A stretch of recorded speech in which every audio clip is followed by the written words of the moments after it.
Pagi itu, aku terbangun dengan suara riang anakku yang sudah sibuk bersiap-siap untuk les. Biasanya, aku yang mengantar mereka, tapi hari ini aku memutuskan untuk membiarkan suamiku yang melakukannya. Sayang, tolong antar anak-anak les ya, aku ada kerjaan mendadak, kataku sambil menyerahkan tas sekolah mereka ke tangannya. Suamiku tersenyum dan mengangguk. Tenang, aku antar. Lagi pula sudah lama aku nggak jalan-jalan sama mereka, jawabnya dengan nada ringan. Awalnya, aku merasa senang. Suamiku biasanya sibuk dengan pekerjaannya dan jarang benar-benar punya waktu untuk anak-anak.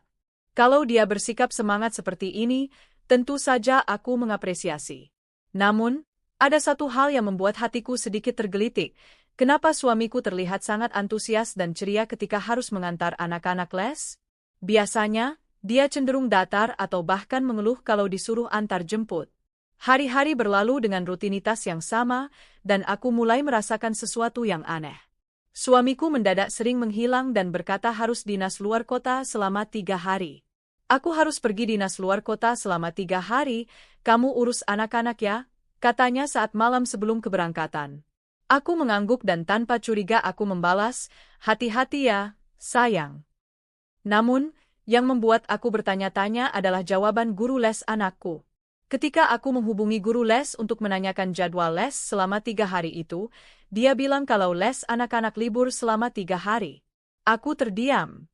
Bagaimana bisa suamiku dinas luar kota selama 3 hari sementara guru les bilang les libur 3 hari juga?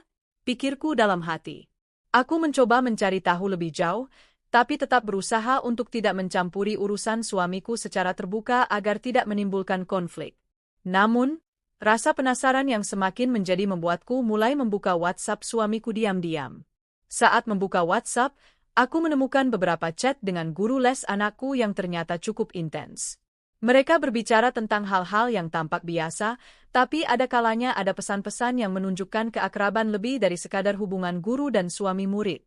Beberapa kali aku melihat emoji-emoji tersenyum yang agak berbeda dari biasanya, dan beberapa kata yang terdengar seperti candaan pribadi. Aku mencoba menenangkan diriku sendiri, berpikir mungkin aku terlalu sensitif. Mungkin mereka hanya teman yang baik, aku coba meyakinkan diri sendiri. Tapi, entah kenapa, ada rasa tidak nyaman yang terus menggerogoti hatiku. Suatu sore, aku memutuskan untuk mengecek status WhatsApp suami tanpa sepengetahuannya. Saat membuka status itu, aku merasa terkejut dan bingung sekaligus. Ada foto-foto yang menunjukkan pemandangan sebuah tempat yang sangat nyaman dan indah, terlihat seperti sebuah tempat liburan. Ada foto pantai, sebuah villa yang mewah, dan beberapa foto lain yang memperlihatkan 2 orang yang tampak sangat santai dan bahagia bersama. Yang membuatku tercengang adalah, lokasi foto itu sama dengan lokasi yang aku lihat di status guru les anakku. Aku membuka status guru les itu dan melihat foto yang persis sama, bahkan dengan angle yang hampir identik. Hatiku berdebar kencang. Apa mungkin mereka berdua berlibur bersama? Pikirku. Aku mencoba menahan rasa sakit yang muncul di dada, namun semakin lama aku sadar, ada sesuatu yang sangat salah. Dari sana, aku mulai mengamati perilaku suamiku dengan lebih teliti. Dia sering mengirim pesan singkat saat di luar, terkadang tanpa memberitahuku. Telepon yang biasanya dia angkat langsung, sekarang sering dibiarkan berdering. Bahkan ketika aku bertanya, jawabannya selalu singkat dan terkadang terdengar terburu-buru. Aku mencoba berbicara padanya tentang perasaanku, tapi dia selalu bilang aku terlalu khawatir dan curiga tanpa alasan. Aku cuma sibuk di kantor dan dinas luar kota, nggak usah dipikirin, katanya. Aku merasa dilema. Di satu sisi aku ingin percaya, tapi di sisi lain ada firasat buruk yang terus membayangi. Malam itu aku sulit tidur. Berbagai pertanyaan terus memenuhi pikiranku. Apakah suamiku benar-benar setia? Apa maksud semua keceriaan dan semangatnya saat mengantar anak-anak les? Kenapa guru les anakku bilang les libur selama 3 hari, sementara suamiku pergi dinas selama 3 hari? Kenapa mereka berdua punya status liburan yang sama? Aku merasa seperti di persimpangan jalan, antara percaya dan tidak. Namun, satu hal yang pasti, aku tidak akan membiarkan perasaanku ini terus bersemayam tanpa mencari tahu kebenarannya. Esok harinya, aku memutuskan untuk memulai penyelidikan kecil-kecilan. Aku ingin tahu siapa sebenarnya guru les itu dan apa hubungannya dengan suamiku. Aku mulai mencari informasi lewat media sosial, bertanya-tanya kepada beberapa teman yang mungkin mengenal guru les tersebut, dan diam-diam memeriksa aktivitas suamiku lebih jauh. Namun, aku sadar, aku harus berhati-hati. Aku tidak ingin terburu-buru mengambil keputusan tanpa bukti yang kuat. Tapi aku juga tahu, jika memang ada sesuatu yang salah, aku harus menghadapinya dan tidak membiarkan diriku terus tersakiti dalam diam. Sejak saat itu, aku mulai menulis segala kecurigaanku dan bukti-bukti kecil yang aku temukan. Aku berjanji pada diri sendiri untuk tetap kuat dan berani menghadapi apapun yang akan terjadi. Dan tanpa kusadari, perjalanan yang berat ini baru saja dimulai. Setelah malam itu aku susah tidur, pikiran tentang suami dan guru les yang mungkin berlibur bersama terus menghantui. Aku berusaha menenangkan diri dengan berkata, mungkin aku salah paham. Namun, rasa penasaran dan kecemasan semakin menumpuk dalam dada. Hari itu aku memutuskan untuk menyibukkan diri di rumah, mengurus anak-anak, dan secara diam-diam memantau aktivitas suamiku dari kejauhan. Aku berusaha tidak menunjukkan kecurigaanku, karena aku tahu jika aku terbuka tentang perasaan ini, suamiku pasti akan menutup diri dan semakin sulit untuk kulihat dengan jujur. Di tengah kesibukan, aku kembali membuka WhatsApp suamiku. Aku scroll perlahan ke bagian status yang baru diunggah. Ada beberapa foto dan video yang menunjukkan tempat wisata yang indah, pantai berpasir putih dengan air laut biru jernih, villa yang tampak nyaman dengan kolam renang pribadi, dan suasana sunset yang romantis. Aku mengklik satu foto yang memperlihatkan sosok dua orang sedang duduk santai di teras villa, saling berbicara dan tertawa. Meski wajah mereka agak samar, aku mengenali satu sosok itu dengan jelas, guru les anakku. Sedangkan sosok pria itu aku yakin adalah suamiku. Hatiku seperti ditusuk. Tidak hanya karena mereka terlihat begitu akrab, tapi juga karena aku menyadari betapa rapuhnya kepercayaan yang selama ini aku bangun dengan suamiku. Aku buru-buru membuka status guru les anakku dan menemukan foto-foto yang hampir sama, bahkan beberapa di antaranya adalah foto yang sama persis dari sudut yang berbeda. Tertera pula lokasi tempat yang sama di tag foto mereka, sebuah resort mewah di pinggir pantai yang jauh dari rumah kami. Jadi, mereka benar-benar berlibur bersama, aku berbisik dalam hati sambil mengusap air mata yang mulai menetes di pipi. Tapi aku tidak bisa langsung menghakimi tanpa bukti yang lebih jelas. Aku merasa harus menyelidiki lebih jauh, mengumpulkan fakta yang kuat agar tidak sekadar menjadi korban kecurigaan yang sia-sia. Aku mulai mengamati chat mereka dengan lebih detail. Kadang suamiku mengirim pesan singkat bertanya kabar atau sekadar bercanda dengan guru les itu, yang terlihat begitu akrab dan tidak biasa untuk hubungan guru dan wali murid pada umumnya. Ada kalanya mereka saling bertukar foto makanan, pemandangan, bahkan beberapa meme yang mengundang tawa.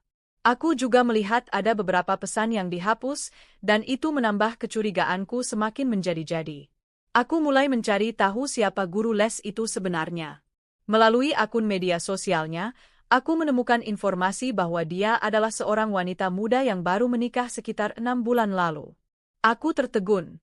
Bagaimana mungkin seorang pengantin baru yang terlihat bahagia di foto-fotonya bisa melakukan hal seperti ini? Apakah suamiku sudah tahu statusnya? Ataukah dia sengaja menyembunyikan semuanya dariku? Hari-hari berikutnya, aku terus memantau status mereka di media sosial. Aku juga mulai mencari tahu jadwal kerja dan aktivitas mereka lewat berbagai sumber, seperti teman-teman dan kenalan di kantor suami dan guru les. Ternyata, selama 3 hari suamiku benar-benar tidak pergi dinas luar kota seperti yang dia bilang. Aku mendapat informasi dari seorang teman dekat suami yang bekerja di kantor yang sama bahwa selama 3 hari itu suamiku tidak ada di kantor, tapi tidak ada catatan resmi bahwa dia sedang tugas luar kota. Sementara guru les anakku juga tidak masuk mengajar selama 3 hari itu, seperti yang dia bilang pada saat aku menanyakan jadwal les. Semua itu semakin memperkuat dugaan bahwa mereka berdua sedang berlibur bersama. Satu sisi, aku merasa sakit hati dan marah. Tapi di sisi lain aku merasa lega karena akhirnya aku menemukan jawaban dari semua kecurigaanku. Aku bukan gila atau paranoid, tapi ada sesuatu yang benar-benar disembunyikan dari hidupku. Aku merasa seperti diperlakukan sebagai bahan lelucon, sementara mereka berdua menikmati waktu bersama tanpa rasa bersalah sedikit pun. Di tengah kebingungan dan kesedihan yang mendalam, Aku mulai menyusun rencana. Aku tidak ingin terus menjadi korban. Aku ingin mereka tahu bahwa aku tahu semuanya dan aku tidak akan diam saja. Namun, aku juga sadar bahwa aku harus berhati-hati agar tidak merusak semuanya dalam kemarahan yang membabi buta. Aku harus mengumpulkan bukti-bukti yang kuat dan menyusun strategi agar mereka bisa merasakan malu dan konsekuensi dari perbuatan mereka. Aku mulai merekam dan menyimpan semua bukti, status WhatsApp, pesan-pesan yang mencurigakan, informasi tentang tempat liburan mereka, dan data lain yang aku dapatkan dari hasil penyelidikan. Sambil melakukan semua itu, aku juga berusaha menjaga kewarasanku demi anak-anak. Aku tidak ingin mereka mengetahui konflik yang sedang terjadi, apalagi sampai terluka karena perselingkuhan orang tuanya. Setiap malam aku merenung dan berdoa agar diberi kekuatan menghadapi kenyataan ini. Aku ingin menyelesaikan semuanya dengan kepala tegak, bukan hanya untuk diriku sendiri, tapi juga demi masa depan anak-anakku. Satu hal yang aku pegang teguh adalah, aku tidak akan membiarkan siapapun merusak keluargaku tanpa harus bertanggung jawab. Dan yang pasti, aku harus segera menghadapi suamiku dan guru les itu dengan bukti yang aku punya, agar semuanya jelas dan tidak ada dusta lagi di antara kami. Perjalanan ini akan berat, tapi aku siap. Setelah mendapatkan bukti awal lewat status WhatsApp dan keterangan teman-teman suami, aku tahu aku harus bergerak lebih hati-hati dan terencana. Aku tidak bisa langsung menghadapi mereka tanpa bukti yang kuat dan lengkap. Aku harus menyelidiki lebih jauh, mengumpulkan data yang bisa aku gunakan sebagai modal kuat untuk mengambil langkah selanjutnya. Pagi itu, aku bangun dengan tekad kuat. Aku tidak ingin perasaanku yang campur aduk membawaku ke jalan yang salah. Aku harus cerdas dan sabar. Jika aku gegabah, aku justru bisa kehilangan segalanya, termasuk harga diriku sendiri. Aku mulai dengan memeriksa akun media sosial guru les anakku secara mendalam.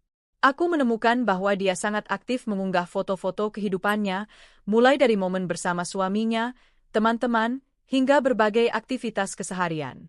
Tapi aku juga menemukan beberapa hal aneh. Beberapa postingan dihapus, dan ada juga foto-foto lama yang tidak ada lagi di akun tersebut. Aku menggunakan fitur arsip media sosial untuk mencoba melihat foto-foto yang sudah dihapus itu melalui beberapa sumber yang bisa mengakses cache atau riwayat unggahan. Aku ingin mencari tahu apakah ada jejak yang bisa menghubungkan dia dan suamiku secara lebih spesifik, bukan hanya sekadar lewat status liburan yang sama. Beberapa kali aku menemukan foto-foto yang menunjukkan mereka berdua di lokasi yang sama, tapi tidak mengunggahnya secara bersamaan, mungkin untuk menghindari kecurigaan. Foto-foto itu memperlihatkan suasana hangat dan akrab, yang sulit dijelaskan hanya sebagai hubungan profesional. Kemudian, aku mulai mencoba menghubungi beberapa teman dari guru les itu yang kukenal lewat media sosial. Aku pura-pura ingin berteman dan berbicara biasa.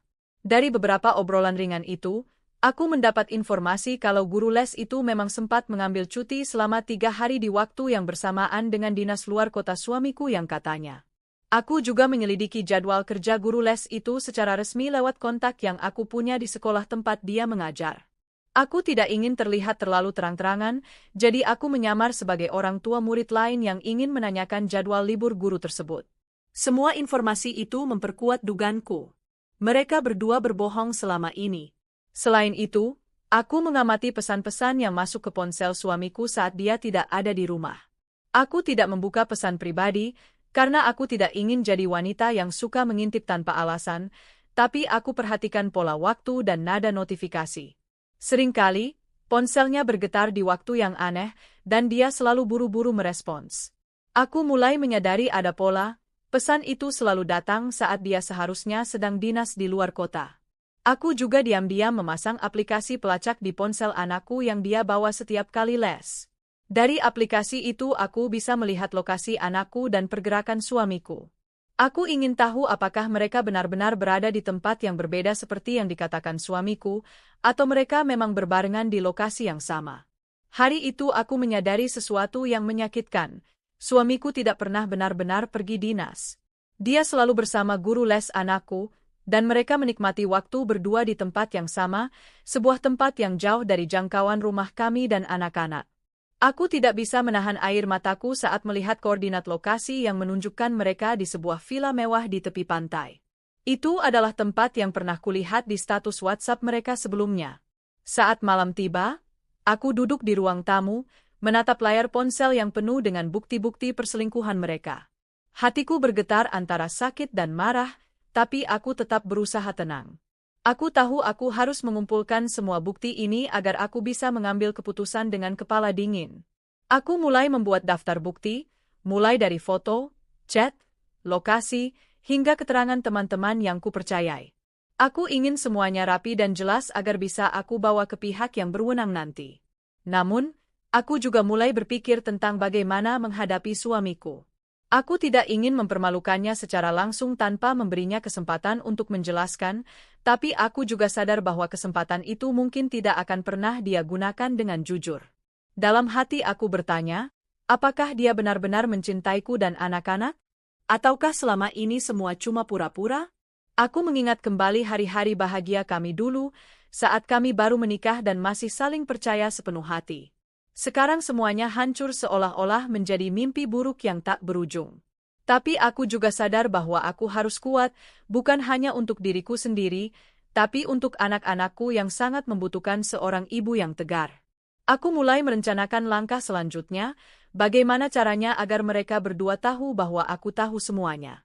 Aku ingin membuat mereka malu dan menanggung akibat perbuatan mereka. Namun, aku juga harus berhati-hati agar anak-anak tidak menjadi korban dari perkelahian ini. Aku putuskan untuk tetap diam untuk sementara waktu, sambil terus mengumpulkan bukti dan mencari tahu lebih dalam tentang hubungan mereka. Aku juga mulai mencari informasi tentang aturan dan prosedur yang bisa aku gunakan untuk melaporkan kelakuan guru les itu ke kantornya, dan suamiku ke kantornya juga. Aku ingin mereka tahu bahwa perselingkuhan bukan hanya masalah rumah tangga, tapi juga sebuah pelanggaran yang bisa merusak karir dan nama baik. Hari-hari berlalu dengan penuh ketegangan. Aku merasa seperti berada di tengah badai yang terus mengamuk, tapi aku tidak mau menyerah. Aku mulai menjaga komunikasi dengan suamiku, berpura-pura normal, tapi aku tahu kapan dia sedang berbohong. Aku juga mulai menghindari berdua dengannya di rumah, lebih banyak menghabiskan waktu bersama anak-anak agar mereka tidak merasakan suasana tegang yang sedang terjadi. Aku berharap suatu saat nanti, aku bisa mengungkap semuanya dan mendapatkan keadilan yang aku dan anak-anakku pantas dapatkan. Meski berat, aku percaya Tuhan akan membimbingku melewati semuanya. Hari-hari berlalu dengan penuh ketegangan. Aku semakin dalam menyelidiki, dan setiap temuan baru yang kudapat membuat luka di hatiku semakin dalam. Tapi aku sadar, aku harus menerima kenyataan ini. Aku tidak bisa terus hidup dalam kebohongan dan ketidakpastian. Suatu malam, ketika suamiku sedang tidur, aku membuka kembali pesan-pesan WhatsApp-nya. Kali ini, aku menemukan percakapan yang benar-benar mengonfirmasi kecurigaanku selama ini. Ada chat panjang dengan guru les anakku, berisi kata-kata mesra dan janji bertemu di sebuah tempat rahasia yang hanya mereka berdua tahu. Aku membaca kata demi kata, dan seolah-olah seluruh dunia runtuh di hadapanku. Mereka berbicara tentang perasaan mereka, rencana liburan bersama, bahkan bercanda seolah mereka adalah sepasang kekasih yang sedang dimabuk asmara. Hatiku hancur berkeping-keping. Tidak hanya karena suamiku mengkhianatiku, tapi juga karena guru les itu, yang selama ini aku percaya menjaga anakku dengan baik, ternyata menyimpan rahasia gelap. Aku duduk termenung, berusaha menenangkan diri. Aku tahu aku harus bersikap tegar dan bijak. Aku tidak mau terbawa emosi yang membuatku kehilangan kendali. Keesokan harinya, aku memutuskan untuk memeriksa lagi jadwal dan bukti fisik yang bisa menguatkan temuan ini. Aku menghubungi beberapa teman dekat yang mungkin bisa memberikan informasi tambahan. Dari mereka, aku mendapatkan kabar bahwa selama 3 hari suamiku dan guru les itu benar-benar tidak terlihat di tempat kerja masing-masing. Aku juga mendapatkan bukti berupa foto yang diambil secara tidak sengaja oleh seorang kenalan yang sedang berlibur di tempat yang sama. Foto itu memperlihatkan mereka berdua sedang berjalan berdua di tepi pantai, tampak akrab dan mesra. Suamiku yang biasanya selalu menjaga jarak dengan orang lain, kini terlihat sangat santai dan nyaman bersama guru les itu. Aku merasa sangat terpukul, tapi di saat yang sama aku merasa lega karena aku tidak lagi hidup dalam kebohongan. Aku mengumpulkan semua bukti ini dan mulai menyusun dokumen untuk melaporkan mereka ke kantor masing-masing.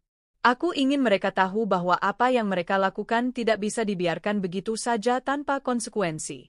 Namun, aku juga mulai memikirkan bagaimana memberitahu keluarga mereka masing-masing. Aku tahu jika kabar ini sampai ke mereka, akan menjadi pukulan besar. Tapi aku percaya kebenaran harus diungkap agar tidak ada lagi yang menjadi korban. Satu hal yang membuatku semakin sedih adalah mengetahui bahwa guru les itu adalah pengantin baru yang baru menikah 6 bulan lalu. Aku bertanya-tanya dalam hati, bagaimana bisa dia tega mengkhianati suaminya sendiri?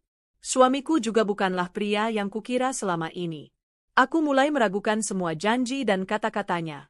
Namun, aku tahu aku harus tetap kuat, bukan hanya untuk diriku sendiri, tapi juga untuk anak-anak yang masih membutuhkan ayah mereka, meski kenyataannya mereka sedang terluka. Aku mulai merencanakan bagaimana cara aku akan menghadapi mereka berdua. Aku tidak ingin melakukan hal yang impulsif, aku ingin semuanya jelas dan terukur. Aku memutuskan untuk menghubungi guru les itu lewat pesan singkat, memberitahukan bahwa aku tahu semuanya dan aku ingin bertemu untuk membicarakan ini secara baik-baik. Di lain sisi, aku juga mempersiapkan diri untuk berbicara dengan suamiku secara langsung. Hari pertemuan itu akhirnya tiba. Aku mengajak guru les itu bertemu di sebuah kafe yang tenang, jauh dari keramaian. Aku ingin mendengar penjelasan darinya, sekaligus memberi kesempatan untuknya mengakui kesalahannya.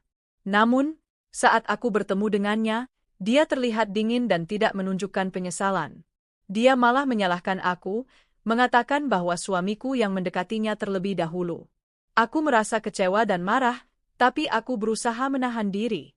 Aku memberitahunya bahwa aku akan melaporkan semua ini ke kantor dan keluarga mereka, agar mereka bertanggung jawab atas perbuatan mereka. Setelah pertemuan itu, aku menghadapi suamiku. Aku menunjukkan semua bukti yang kumiliki dan memintanya untuk jujur. Awalnya dia berusaha menyangkal, tapi setelah aku tunjukkan bukti chat dan foto, dia akhirnya mengakui semuanya. Malam itu, aku menangis tanpa henti. Semua yang aku impikan dan harapkan hancur begitu saja. Namun aku sadar, aku harus kuat dan melangkah maju. Aku melaporkan kejadian ini ke kantor guru les dan kantor suamiku. Aku juga mengabari keluarga mereka masing-masing. Tak lama setelah itu, mereka berdua dipecat dari pekerjaan mereka. Pasangan mereka masing-masing juga memutuskan untuk mengajukan perceraian.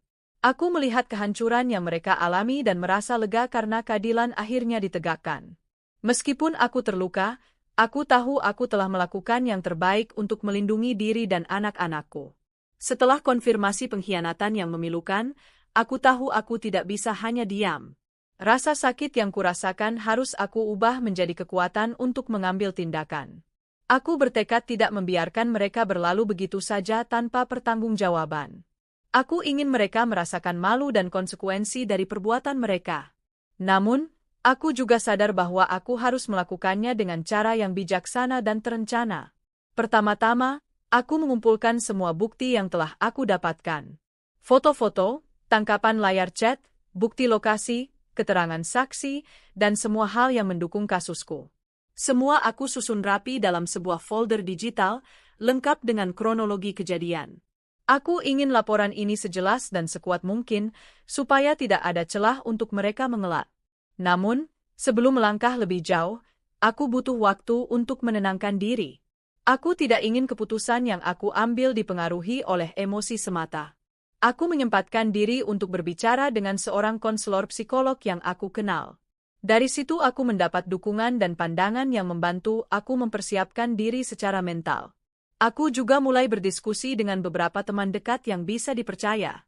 Mereka memberiku semangat dan beberapa saran penting tentang langkah-langkah yang harus kuambil secara hukum dan sosial. Mereka mengingatkanku untuk tetap fokus pada tujuan utama, melindungi diriku dan anak-anakku serta menegakkan keadilan. Setelah merasa cukup siap, aku mulai menyusun surat laporan resmi untuk kantor suami dan kantor guru les anakku.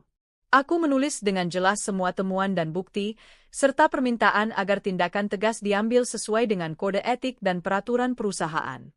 Aku yakin bahwa perusahaan akan menanggapi laporan ini dengan serius, karena perselingkuhan yang melibatkan pegawai mereka bisa merusak nama baik institusi. Selain itu, aku juga menyiapkan laporan untuk keluarga mereka masing-masing. Aku tahu bahwa mengungkapkan pengkhianatan ini kepada keluarga akan menjadi pukulan berat, tapi aku percaya itu penting agar mereka bisa mengambil sikap dan memberi tekanan moral pada suamiku dan guru les. Dalam rencanaku, aku juga ingin memanfaatkan media sosial secara bijak. Aku tidak akan membagikan detail pribadi atau aib mereka, tapi aku akan memastikan bahwa mereka tahu bahwa aku tahu, dan aku tidak akan tinggal diam. Aku mengumpulkan beberapa postingan yang menggambarkan bagaimana mereka berpura-pura di depan umum, dan aku ingin membalas dengan menunjukkan kebenaran tanpa harus menghancurkan secara pribadi. Selama beberapa hari berikutnya, aku melaksanakan rencanaku perlahan tapi pasti. Aku kirimkan surat laporan ke kantor suamiku dan kantor guru les dengan bukti lengkap. Aku juga mengirim pesan kepada keluarga mereka dengan nada tegas dan penuh keberanian, menyampaikan fakta yang ada tanpa basa-basi. Respon dari kantor tidak langsung datang, tapi aku mendapat kabar bahwa mereka sedang menyelidiki kasus ini secara internal. Aku merasa lega mengetahui bahwa aku tidak sendirian dan ada pihak yang peduli dengan keadilan. Namun, rencana balas dendamku bukan hanya tentang melaporkan dan menunggu hasil. Aku juga ingin memastikan bahwa mereka merasakan malu secara sosial dan profesional. Aku mulai menghubungi beberapa kenalan di lingkungan kerja suami dan guru les, secara hati-hati menyebarkan informasi tentang perilaku mereka yang tidak pantas. Tentu saja aku melakukannya dengan cara yang sopan dan tidak berlebihan, agar aku tidak dianggap sebagai pihak yang memfitnah. Tapi cukup agar mereka tahu bahwa rahasia mereka sudah tidak bisa disembunyikan lagi. Aku juga memutuskan untuk lebih fokus pada diriku sendiri dan anak-anakku. Aku memperbaiki penampilan, mulai kembali menjalani hobi yang sempat terlupakan, dan lebih aktif di komunitas sekitar. Aku ingin menunjukkan bahwa aku bisa bangkit dari luka dan tetap menjadi pribadi yang kuat dan berharga. Sementara itu, suamiku dan guru les itu mulai merasakan tekanan dari lingkungan sekitar. Mereka tidak bisa lagi bersikap bebas seperti dulu. Rasa malu dan ketakutan mulai menggerogoti mereka. Aku mendapatkan kabar dari beberapa teman bahwa suamiku mulai mengalami masalah di kantor, dan guru les juga mendapat teguran keras dari atasannya. Aku tahu ini baru awal. Aku tidak ingin menghancurkan mereka secara total, tapi aku ingin mereka menyesal dan belajar dari kesalahan. Aku percaya bahwa setiap orang berhak mendapatkan kesempatan kedua, tapi itu harus diawali dengan pertanggungjawaban dan kesadaran diri. Aku juga mulai menulis diari sebagai bentuk pelampiasan dan refleksi diri. Dengan menulis, aku bisa melepaskan perasaan marah, sedih, dan kecewa. Aku juga merencanakan masa depan yang lebih baik, tanpa harus terus-menerus dihantui oleh masa lalu yang menyakitkan. Satu hal yang aku sadari adalah bahwa hidup harus terus berjalan. Meskipun luka ini dalam, aku percaya aku bisa melewatinya dan menjadi pribadi yang lebih kuat. Dalam perjalanan balas dendam ini, aku menemukan kekuatan yang selama ini tersembunyi dalam diriku. Aku belajar bahwa cinta pada diri sendiri adalah awal dari pemulihan yang sesungguhnya. Aku juga mulai menyadari bahwa balas dendam bukan tentang membalas sakit dengan sakit, tapi tentang mengambil kembali kendali atas hidupku dan tidak membiarkan siapapun merusaknya. Aku berjanji pada diri sendiri untuk terus melangkah maju, menjaga anak-anak dengan baik, dan membangun kembali kepercayaan yang pernah hancur. Rencana balas dendamku bukan hanya tentang menghancurkan mereka, tapi juga membangun masa depan yang lebih baik untukku dan keluargaku. Dan aku yakin, waktu akan menjadi saksi kebenaran dan keadilan yang akan datang. Setelah mengirimkan laporan lengkap beserta bukti-bukti yang aku kumpulkan ke kantor suami dan kantor guru les, aku menunggu dengan hati berdebar. Hari-hari terasa lambat berlalu, seolah waktu mengulur-ngulur kesabaran dan keinginanku untuk segera melihat keadilan ditegakkan. Namun aku tahu, proses ini tidak bisa dipaksakan. Kepada anak-anakku, aku berusaha tetap ceria dan normal. Aku tahu mereka belum mengerti apa yang sedang terjadi, dan aku tidak ingin mereka merasa kehilangan sosok ayah dengan cara yang menyakitkan. Aku menahan segala rasa sakit dan amarah supaya tidak terbawa ke dalam rumah. Sementara itu, aku mendapat kabar bahwa kantor suamiku mulai melakukan penyelidikan internal. Mereka memanggil suamiku untuk dimintai keterangan dan juga mulai menelusuri aktivitas serta kinerja selama ini. Aku tahu ini bukan perkara mudah bagi suamiku. Dia yang selama ini selalu terlihat kuat dan penuh percaya diri, kini menghadapi tekanan yang luar biasa. Tidak lama kemudian, Aku juga mendapatkan informasi bahwa guru les anakku dipanggil ke kantor sekolahnya. Pihak sekolah mulai melakukan penyelidikan terkait kelakuannya yang tidak profesional. Mereka juga menanyakan tentang ketidakhadirannya selama 3 hari dan mencari tahu apakah ada pelanggaran kode etik. Aku merasa lega tapi juga tidak bisa menahan perasaan sedih yang mendalam. Aku membayangkan betapa hancurnya suamiku dan guru les itu saat menghadapi kenyataan ini. Namun, aku yakin ini adalah konsekuensi yang harus mereka terima atas perbuatan mereka. Beberapa hari kemudian, aku menerima pesan dari salah seorang teman di kantor suamiku bahwa dia telah dipecat. Alasannya adalah pelanggaran kode etik yang serius dan ketidakjujuran terkait dinas luar kota. Aku menghela napas panjang, merasa lega sekaligus sedih. Meski aku terluka, aku tahu ini adalah keadilan yang pantas mereka dapatkan. Tak lama setelah itu, kabar yang sama datang dari sekolah tempat guru les mengajar. Dia juga diberhentikan dari pekerjaannya akibat pelanggaran moral dan ketidakprofesionalan. Aku menyaksikan bagaimana dunia mereka runtuh satu persatu. Reputasi mereka hancur, karir mereka berakhir, dan kehidupan rumah tangga mereka mulai retak. Pasangan mereka masing-masing mendapatkan kabar ini dan memilih untuk mengajukan perceraian. Aku tidak pernah membayangkan hal ini akan terjadi, tapi aku tahu bahwa ini adalah jalan yang harus dilalui. Aku menerima kenyataan pahit ini dengan lapang dada. Aku tidak ingin membalas dendam lebih jauh, karena aku percaya Tuhan akan memberikan pelajaran bagi mereka. Anak-anakku mulai bertanya tentang ayah mereka yang jarang pulang dan tidak lagi mengantar les. Aku mencoba menjelaskan dengan cara yang sederhana dan penuh kasih sayang, tanpa membebani mereka dengan masalah dewasa yang rumit. Aku ingin anak-anakku tetap merasa aman dan dicintai, meski dalam kondisi yang sulit. Seiring waktu, aku mulai merasakan beban yang semakin ringan. Aku belajar melepaskan dendam dan fokus pada pemulihan diri dan keluarga kecilku. Aku juga mulai membangun hubungan yang lebih erat dengan anak-anak, mengisi kekosongan yang ditinggalkan oleh suami dengan kasih sayang dan perhatian yang tulus. Aku mengikuti berbagai kegiatan bersama mereka, mengajarkan nilai-nilai kejujuran, ketegaran, dan cinta kasih. Di balik semua penderitaan ini, aku menemukan kekuatan baru dalam diriku.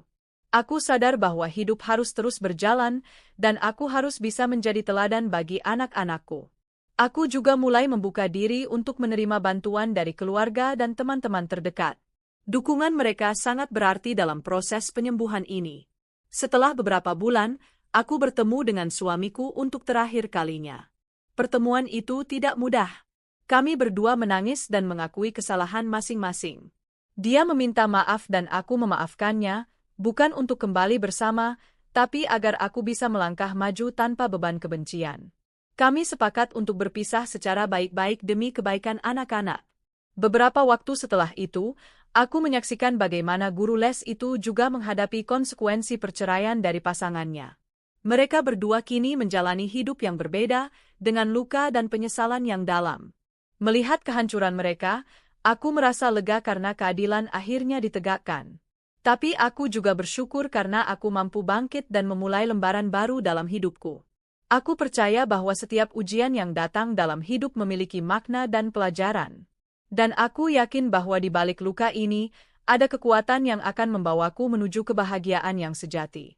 Hari-hari setelah semuanya terungkap adalah masa yang penuh perenungan bagiku. Aku duduk di sudut ruang tamu rumah yang dulu kami bangun bersama dengan penuh cinta dan harapan. Kini, suasana terasa hampa. Suamiku yang selama ini kuanggap sebagai teman hidup, ternyata telah memilih jalan yang membuat hatiku hancur berkeping-keping. Begitu pula dengan guru les anakku, yang kupercaya menjaga mereka dengan sepenuh hati, ternyata malah berkhianat di belakangku. Tapi, aku tidak ingin tenggelam dalam kesedihan yang berkepanjangan. Aku tahu, sebagai seorang ibu dan wanita yang harus bertanggung jawab atas masa depan anak-anakku, aku harus bangkit. Aku harus menunjukkan kepada mereka dan kepada diriku sendiri bahwa luka bisa disembuhkan dan hidup bisa terus berjalan. Aku mulai membangun hari-hariku kembali. Setiap pagi, aku bangun lebih awal dan berusaha menyiapkan sarapan untuk anak-anakku dengan penuh cinta, walaupun terkadang air mata menggenang di pelupuk mata. Aku ingin mereka merasakan kehangatan dan kebahagiaan, meskipun dunia kami tengah bergejolak. Aku juga berusaha untuk terbuka pada mereka, memberi penjelasan yang sesuai dengan usia mereka tentang apa yang terjadi. Aku tak mau mereka menyimpan kebingungan atau rasa takut. Dengan kata-kata sederhana, aku mengatakan bahwa ayah mereka dan guru les harus menjalani konsekuensi atas pilihan yang salah. Anak-anakku memang masih kecil, tapi aku percaya mereka paham bahwa orang dewasa juga bisa melakukan kesalahan. Di sisi lain, aku juga mulai menerima kenyataan pahit tentang kehancuran yang dialami oleh suamiku dan guru les itu. Pasangan mereka, yang selama ini setia dan penuh cinta, memilih untuk mengakhiri hubungan. Mereka mengajukan perceraian, yang kuanggap sebagai konsekuensi yang wajar atas pengkhianatan tersebut. Melihat kehancuran mereka, aku tak lagi merasa perlu membalas dengan kebencian. Aku lebih memilih memaafkan. Memaafkan bukan berarti melupakan, tapi membebaskan diri dari beban dendam yang bisa menghancurkan jiwa. Aku ingin hidupku bebas dari amarah dan kebencian, agar aku bisa fokus pada masa depan yang lebih cerah. Namun, proses memaafkan tidak semudah membalikkan telapak tangan. Ada hari-hari ketika aku merasa rapuh, seolah semua luka kembali terbuka. Ada saat-saat aku menangis dalam sunyi, meratapi kenyataan yang sulit diterima. Tapi setiap kali itu terjadi, aku ingatkan diriku untuk kuat demi anak-anak dan masa depan kami. Aku mulai mencari kegiatan yang bisa membantuku pulih. Aku bergabung dengan kelas yoga dan meditasi yang membantuku menenangkan pikiran dan mengurangi stres. Aku juga mulai kembali menjalani hobi yang dulu kutinggalkan, seperti membaca dan menulis. Aku menemukan bahwa dengan menulis diari, aku bisa meluapkan perasaan tanpa takut dihakimi. Setiap kata yang kutulis menjadi pelampiasan sekaligus terapi. Selain itu, aku aktif bergabung dengan komunitas perempuan yang memiliki pengalaman serupa. Di sana aku menemukan dukungan dan rasa kebersamaan. Aku menyadari bahwa aku tidak sendiri dalam perjuangan ini. Banyak wanita yang juga pernah dikhianati dan terluka, namun mereka bisa bangkit dan hidup lebih baik. Pertemanan ini memberiku semangat baru dan harapan. Aku juga memperbaiki hubungan dengan keluarga dan teman-teman lama. Mereka menjadi tempat aku berlindung saat aku merasa lemah. Dukungan mereka sangat berarti, menguatkan aku agar terus berjalan meski jalan terasa berat. Pada saat yang sama, aku mulai memperhatikan perkembangan anak-anakku. Aku ingin mereka tumbuh menjadi pribadi yang kuat, jujur, dan penuh kasih. Aku mengajarkan mereka nilai-nilai tersebut melalui contoh dan cerita sehari-hari. Aku ingin mereka tahu bahwa meski hidup tidak selalu mudah, mereka harus tetap berbuat baik dan percaya pada kebaikan dunia. Aku juga mulai membangun rutinitas baru bersama anak-anak, seperti memasak bersama, berkebun kecil di halaman, dan berjalan-jalan di taman. Aktivitas ini tidak hanya mengisi waktu kami, tapi juga mempererat ikatan kami. Anak-anak terlihat lebih ceria dan aku merasa sedikit beban di hatiku mulai menghilang. Lambat laun, aku mulai menerima bahwa masa depan kami tidak akan sama dengan yang dulu kuimpikan, tapi aku percaya bahwa kami bisa menciptakan kebahagiaan baru yang lebih tulus dan bermakna. Dalam proses pemulihan ini, aku mulai membuka hati untuk kemungkinan cinta yang baru. Namun, aku tahu kali ini aku harus lebih bijaksana dalam memilih pasangan. Aku belajar dari pengalaman bahwa cinta yang sehat adalah yang dibangun atas kejujuran, rasa hormat, dan kesetiaan. Aku tidak terburu-buru. Aku percaya, ketika waktunya tepat, aku akan bertemu dengan seseorang yang benar-benar pantas mendapatkan cintaku dan kepercayaanku. Selain itu, aku juga mulai merencanakan masa depan kami secara lebih matang. Aku fokus pada pendidikan anak-anak, mencari peluang kerja yang lebih baik, dan memperbaiki kondisi keuangan keluarga. Aku ingin memastikan bahwa kami bisa menjalani hidup dengan mandiri dan bahagia tanpa tergantung pada orang lain. Mengenai suamiku dan guru les itu, aku mengikuti perkembangan mereka dari jauh. Aku melihat bagaimana mereka menjalani konsekuensi atas perbuatan mereka. Kehidupan mereka yang dulu tampak sempurna kini hancur dan penuh penderitaan. Pasangan mereka yang dulu setia, kini memilih untuk meninggalkan mereka. Pekerjaan mereka yang dulu menjanjikan kini hilang. Aku merasa bahwa keadilan telah ditegakkan, dan itu memberiku kedamaian tersendiri. Tapi aku tidak pernah berniat untuk menambah penderitaan mereka. Aku percaya bahwa setiap orang berhak untuk belajar dari kesalahan dan memperbaiki diri. Aku berharap mereka bisa mengambil pelajaran berharga dari kejadian ini dan menjadi pribadi yang lebih baik di masa depan. Hari-hari terus berjalan, dan aku mulai merasakan kebahagiaan kecil yang dulu sulit kuperoleh. Senyum anak-anakku adalah sumber kekuatanku. Melihat mereka tumbuh sehat dan bahagia memberikan makna baru dalam hidupku. Aku juga mulai mengisi waktu dengan hal-hal positif yang membangun diri dan lingkungan sekitar.